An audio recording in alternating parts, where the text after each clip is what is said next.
gentlemen, welcome to Money Trail with me, Amir Arafat. Today, the International Banking Cartel, from the Rothschilds to the House of Morgan to the Federal Reserve. Who controls the world's money? The four horsemen of banking, Bank of America, JP Morgan Chase, Citigroup, and Wells Fargo, own the four horsemen of oil, ExxonMobil, Royal Dutch Shell, BP, and Chevron Texaco.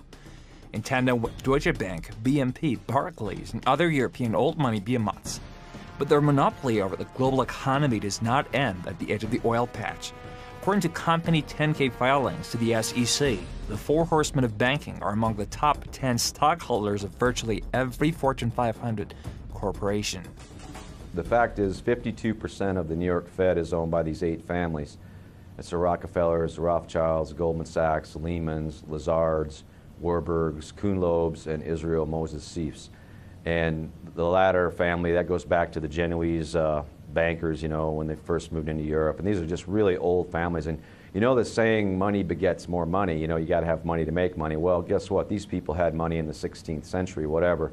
And so, you know, many people estimate that the Rothschilds, the richest of these families, are worth over $100 trillion. The International Banking Cartel is a consortium of about 15 to 20 to 25 international banks of large magnitude with large amounts of political influence. These are the too big to fail banks around the world. They're too big to fail. They're too big to jail. And they are essentially the ones who control the private central banks of the world, because in most countries, United States, Britain, Germany, Japan, and so on down the line, the central bank is a privately controlled institution, even if it's not always, formally speaking, privately owned. The control that these banking families exert over the global economy cannot be overstated and is quite intentionally shrouded in secrecy. Their corporate media arm is quick to discredit any information exposing this private central banking cartel as conspiracy theory, yet the facts remain. And what my book is about is how they've established this total monopoly over the 3 most valuable commodities in the world: guns, drugs, and oil. And then, worse yet, they've taken over the central banks of every country, not just the Federal Reserve, but you know, the Bank of England, the Bundesbank, the Bank of France, Bank of Australia. I mean, you name it. And it's just stranger than fiction that this can happen. But you know, these banking cartels with our fiat currency system, where they can, you know, print more money, lend out more money than they actually have in reserve, and the government backs it. We have the Royal Bank of Scotland. We have HSBC, that's the old Hong Kong, Shanghai Banking Corporation. Lloyds Bank, TSB, that has absorbed HBOS, Building Society. That is followed then by Bank of America, Citigroup, JP Morgan Chase, UBS, Credit Suisse, Deutsche Bank and Westdeutsche Landesbank of Germany, Société Générale of France, the Bank of Tokyo Mitsubishi UJF, Norinchukin of Japan, Royal Bank of Canada, and Rabobank of the Netherlands. Now that group, 15, 16 banks, that is essentially the heart of the cartel. One important repository for the wealth of the global oligarchy that owns these bank holding companies is U.S. Trust Corporation, founded in 1853 and now owned by Bank of America. A recent U.S. Trust corporate director and honorary trustee was Walter Rothschild.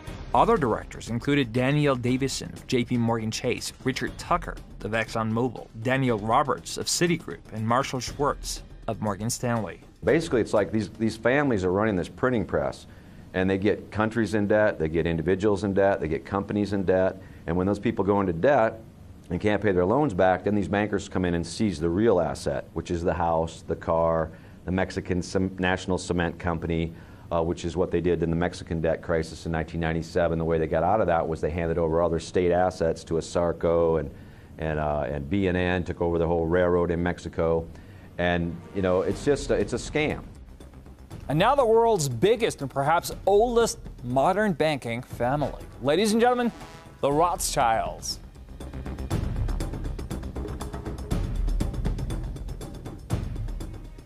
In 1694, William III teamed up with the UK aristocracy to launch the Private Bank of England. The Rothschilds and their inbred 8 families partners gradually came to control the Bank of England. Mayor Amschel Rothschild once said, quote, "I care not who controls a nation's political affairs, so long as I control her currency." When Amschel Meyer Bauer inherited the business, he decided to change his name to Rothschild. Amschel soon learned that loaning money to governments and kings was more profitable than loaning to private individuals. Not only were the loans bigger, but they were secured by the nation's taxes. Mayer Rothschild had 5 sons. He trained them all in the skills of money creation, then sent them out to the major capitals of Europe to open branch offices of the family banking business. His first son, Amschel Meyer, stayed in Frankfurt to mind the hometown bank. His second son, Solomon, was sent to Vienna. His third son, Nathan, was clearly the most clever. He was sent to London at age 21 in 1798, 100 years after the founding of the Bank of England. His fourth son, Karl, went to Naples, and his fifth son, Jacob, went to Paris. Rothschilds soon grew unbelievably wealthy. By the mid-1800s, they dominated all European banking and were certainly the wealthiest family in the world. The Rothschild family was a German banking family. Their original name was Bauer. They changed their name to Rothschild. The sons of Mayer Amschel Bauer Rothschild were spread out across Europe. They funded all sides of all conflicts. I guess the most famous instance of that is when they funded the Duke of Wellington and Bonaparte's army. They financed the Crimean War, and they financed, Napoleon and all that stuff. Wellington, both sides of that conflict, and that was the pattern. They started getting the royal families of Europe into debt to them, so they'd owe them money. This is the Waterloo battlefield about 200 miles northeast of Paris in what today is Belgium. Here Napoleon suffered his final defeat, but not before thousands of French and Englishmen gave their lives on a steamy summer day in July of 1815. The outcome was certainly in doubt. In fact, had Napoleon attacked a few hours earlier, he would probably have won the battle. But no matter who won or lost back in London, Nathan Rothschild planned to use the opportunity to try to seize control over the British stock and bond market and possibly even the Bank of England. The day after the Battle of Waterloo, in a matter of hours, Nathan Rothschild came to dominate not only the bond market, but the Bank of England as well. Whether or not the Rothschild family seized control of the Bank of England, the first privately owned central bank in a major European nation and the wealthiest, one thing is certain. By the mid-1800s, the Rothschilds were the richest family in the world, bar none. Over 2 centuries, disguising what they're doing, disguising what the ownership of their corporations is. There is no reliable information on the magnitude of their wealth in this day and age. Author Frederick Martin estimates that by 1850, the Rothschilds were worth over $10 billion. Some researchers believe that their fortune today exceeds $100 trillion. That's how the Rothschilds started, was by funding these wars in Europe, and they just gained power. The Rockefellers in America were financed by the Rothschilds, along with the Kuhn-Loeb family. They financed Cecil Rhodes, making it possible for him to establish a monopoly over the diamond and gold fields of South Africa. In America, they financed the Harrimans and railroads, the Vanderbilts in railroads and the press, and Carnegie in the steel industry, among many others. In fact, during World War I, J.P. Morgan was thought to be the richest man in America. But after his death, it was discovered that he was actually only a lieutenant of the Rothschilds. By 1850, James Rothschild, the heir of the French branch of the family, was said to be worth 600 million French francs, 150 million more than all the other bankers in France put together. He built this mansion called Ferrier, just east of Paris. Wilhelm I, on seeing it, exclaimed, "Kings couldn't afford this. It could only belong to a Rothschild." At the heart of the whole Rothschild money accumulation was that relationship they had with these royals. And then, then they started acquiring control of all these central banks. And once again, once you have, $1 billion, easy to make 10 billion. Once you have 10 billion, 100 billion is nothing. Once you have that, 100 trillion is nothing. Today, the Rothschilds control a far-flung financial empire, which includes majority stakes in most world central banks. They are founding members of the exclusive $10 trillion Club of the Isles, which controls corporate giants Royal Dutch Shell, Imperial Chemical Industries, Lloyds of London, Unilever, Barclays, Lorno, Rio Tinto Zinc, BHP Billiton. The Club of Isles is led by the Rothschilds and includes Queen Elizabeth II and other wealthy European aristocrats and black nobility. It dominates the world's supply of petroleum, gold, diamonds, and many other vital raw materials. You can't tell the difference between the Rothschilds and the Royals. It's all the same stuff. And they have joint investments. The biggest investment, I believe, is the Quantum NV Fund, which is based in Curacao, which interestingly is also home to the biggest oil refineries in the Western Hemisphere. It's just north of Venezuela. So they take all that Venezuelan crude, they take Nigerian crude there. They have these huge refineries. Royal Dutch Shell and ExxonMobil own them. And they also have this Quantum NV Fund. A lot of offshore stuff happens there. How about the American version of the Rothschilds? Who started banking in the U.S.? The House of Morgan presided over American finance from the corner of Wall Street, acting as quasi-U.S. central bank since 1838, when George Peabody founded it in London. The Morgan financial octopus wrapped its tentacles quickly around the globe. Morgan Grenfell operated in London. Morgan & Sue ruled Paris. The Rothschilds' Lambert cousins set up Drexel & Company in Philadelphia. The House of Morgan financed the launch of AT&T, General Motors, General Electric, and DuPont. Like the London-based Rothschild and Barings banks, Morgan became part of the power structure in many countries. Morgan was the official U.S. representative of the City of London and British banking. He was London's man in New York City. This gave him dominant power. A recession in 1893 enhanced Morgan's power. That year, Morgan saved the U.S. government from a bank panic, forming a syndicate to prop up government reserves with a shipment of $62 million worth of Rothschild gold. The origin of the situation we're in now, right? Where do we get this world banking cartel, and how do they control the finances and the central banks of these countries?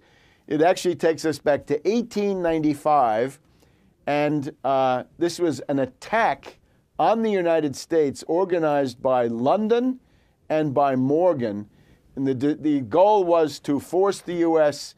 Off the gold standard by buying up all the gold that was in the backing of the U.S. dollar.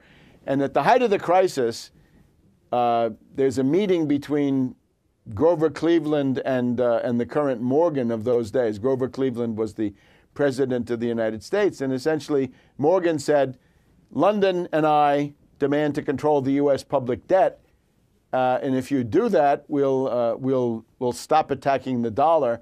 But if you don't, we'll wreck the dollar, we'll cause a depression, and that will be the end of you. And at that point, Grover Cleveland surrendered to London and to Morgan. Morgan was a driving force behind Western expansion in the U.S., financing and controlling westbound railroads through voting trusts. The House of Morgan was cozy with the British House of Windsor and the Italian House of Savoy. The Kuhn-Loebs, Warburgs, Lehmans, Lazards, Israel Moses Sieves, and Goldman Sachs also had close ties to European royalty. By 1895, Morgan controlled the flow of gold in and out of the U.S. The House of Morgan financed half the U.S. World War I effort, while receiving commissions for lining up contractors like GE, DuPont, U.S. Steel, Kennecott, and Sarco. Morgan also financed the British-Boer War in South Africa and the Franco-Prussian War. The 1919 Paris Peace Conference was presided over by Morgan, which led both German and Allied reconstruction efforts. Money makes strange bedfellows. How the Morgans and Rockefellers came together. In 1879, Cornelius Vanderbilt's Morgan financed New York Central Railroad, gave preferential shipping rates to John D. Rockefeller's budding Standard Oil monopoly, cementing the Rockefeller-Morgan relationship. Morgan and Edward Harriman's banker Kung Loeb held a monopoly over the railroads, while banking dynasties Lehman, Goldman Sachs, and Lazard joined the Rockefellers in controlling the U.S. industrial base. The Morgans financed all the railroads, and Rockefeller at that time was, just another guy on the oil patch. And what he did is he cut deals with the railroads based on volume, that they would transport his crude at a better rate than other people got. And so, not only that, but he started selling oil. He started selling oil below cost to refiners. And what that did is it drove a lot of wildcatters out of business in Texas, Louisiana, because that you can't sell oil for less than the price it costs to produce, right? Unless you're John Rockefeller. And so he ran them out of business, and then he bought all the refineries. But that's the most notable instance where J.P. Morgan, early on with the railroads helped the Rockefeller family, and vice versa. Well, what you have now is J.P. Morgan Chase. So see, the Chase Bank has always been the Rockefeller Bank, the big one, and along with Citigroup. But the Citigroup, James Stillman and some other families that have big chunks of that, Harkness family. But Chase has always been the Rockefeller Bank. In the insurance business, the Rockefellers control Metropolitan Life, Equitable Life, Prudential, and New York Life. The Rockefeller banks control 25% of all assets of the 50 largest U.S. commercial banks and 30% of all assets of the 50 largest insurance companies. Companies under Rockefeller control include ExxonMobil, Chevron Texaco, BP, Marathon Oil, Freeport McMoran, Quaker Oats, Asarco, United Delta, Northwest, ITT, International Harvester, Xerox, Boeing, Westinghouse, Hewlett-Packard, Honeywell, International Paper, Pfizer, Motorola, Union Carbide, and General Foods. Speaking of the International Banking Cartel, how about the U.S. Federal Reserve? Where does the Fed stand? The Federal Reserve is a center of it. It's really one of the governing institutions. By the way, let me say, I write about this in my book, Surviving the Cataclysm, Your Guide Through the Greatest Financial Crisis in Human History. And here on the cover, we have the Fed breaking up. Everyone who can read the writing on the wall can see the Federal Reserve Bank controls the United States government. They control every aspect of the economy, and they are controlled by an international bank according to the rules that everybody knows. Basel III. That's the rules by which all the private central banks operate, and it's set in a foreign country, which means the Federal Reserve Bank is a treasonous institution that destroys or has destroyed American sovereignty, as has the European Central Bank and the banks around the world, as has, every nation where these Rothschild central banks operate out of. How about the central bank of all central banks? The Bank for International Settlements in Basel, Switzerland. The Bank for International Settlements is the most powerful bank in the world, a global central bank for the 8 families who control the private central banks of almost all Western and developing nations. The Bank for International Settlements is owned by the Federal Reserve, Bank of England, Bank of Italy, Bank of Canada, Swiss National Bank, Netherlands Bank, Bundesbank, and Bank of France. Naturally, it's a sinister institution, right? Secretive, wealthy, with no accountability, no transparency, no TV cameras, no nothing, all secret. This is the kind of thing that would have to end. It's hard to find out about it, for sure. This BIS crowd, Bank of International Settlements, it's in Basel, Switzerland. It's a central bank for central bankers. It keeps its head low. It's owned by the same families.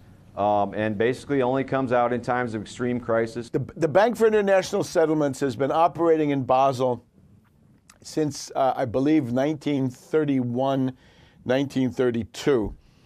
And it grows out of a distant world, but which is not so dissimilar from our own world. If you go back to the period after World War I, the most dangerous kind of financial debt were the reparations that Germany was required to pay billions and billions of dollars as a result of losing World War I and being blamed for World War I, which was not historically true. But it was impossible to have the reparations paid. Germany simply could not pay. Lord Keynes saw this at the time. Many others saw it at the time. So there were constant attempts to reorganize the reparations and keep them going. One was the Dawes Plan of 1923-24, and then there was the Young Plan of 1931-32, which also created the Bank for International Settlement. Historian Carroll Quigley wrote in his epic book Tragedy and Hope, the Bank for International Settlements was part of a plan to, quote, create a world system of financial control in private hands able to dominate the political system of each country and the economy of the world as a whole, to be controlled in a feudalistic fashion by the central banks of the world acting in concert by secret agreements. The International Banking Cartel that controls the central banks of all but 3 nations operates under the rules set by an international body called the Bank for International Settlements in Basel, Switzerland. And the central banks of the world, from the United States to Russia to China, they all operate under Basel III, is what's being transitioned into now. And Basel III is the rules by which all of these banks operate. There's, complex organizations, international organizations, and secret societies that carry out the will of these banks, and, the leadership of those groups are the major stockholders of the Bank for International Settlements. The Bank for International Settlements holds at least 10% of monetary reserves for at least 80 of the world's central banks, the IMF, and other multilateral institutions.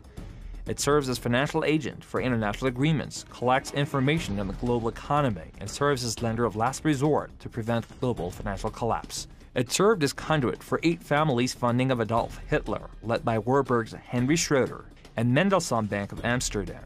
Many researchers assert the Bank for International Settlements is a detonator of global drug money laundering. It's a banking cartel that prints money out of thin air and charges people interest and leverages its war machine, which exhibits itself in the Russian military, the United States military, the Chinese military, and they play different nationalities of people off of one another in order to enslave the planet and consolidate their power. Politicians often declare wars, but who are the true warmongers? Who are the people that fund the wars? Who are the true war profiteers?